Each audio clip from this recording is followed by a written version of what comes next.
Were the Dallas Cowpokes mindful that there was a football matchup on Sunday? They appear to have been defeated by the Detroit Lions, who won the game 47-9. It's the most horrendously awful home misfortune in the 15-year history of AT&T Arena and quite possibly of the most terrible by and large misfortune in establishment history.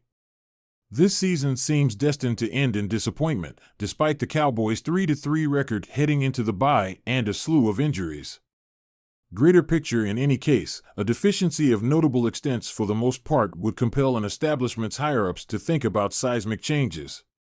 Head coach Mike McCarthy would have a bullseye on his back if Cowboys fans wanted it, but Jerry Jones has the ball in his court. After a 38-point home loss, many head coaches would be on thin ice, but McCarthy appears to be standing firm. Jane Slater of NFL Network, a longtime Cowboys insider, doesn't think Jones will fire McCarthy during the bye week. Although a statement should be made, Jones does not typically change coaches midway through the season. Jones didn't fire Jason Garrett until after the 2019 season, despite the Cowboys' lack of success that year. They went 8-8 and didn't make the playoffs.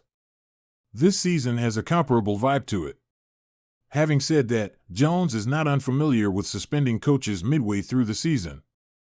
After McCarthy's Green Bay Packers defeated Dallas 45-7 in 2010, he issued Wade Phillips with his walking papers. Ironically, Garrett's time as head coach began with that decision. After that, Garrett worked as an assistant head coach before being given the job of interim head coach before the season ended. The Cowboys don't have a clear replacement for McCarthy, which is a problem if they decide to let him go.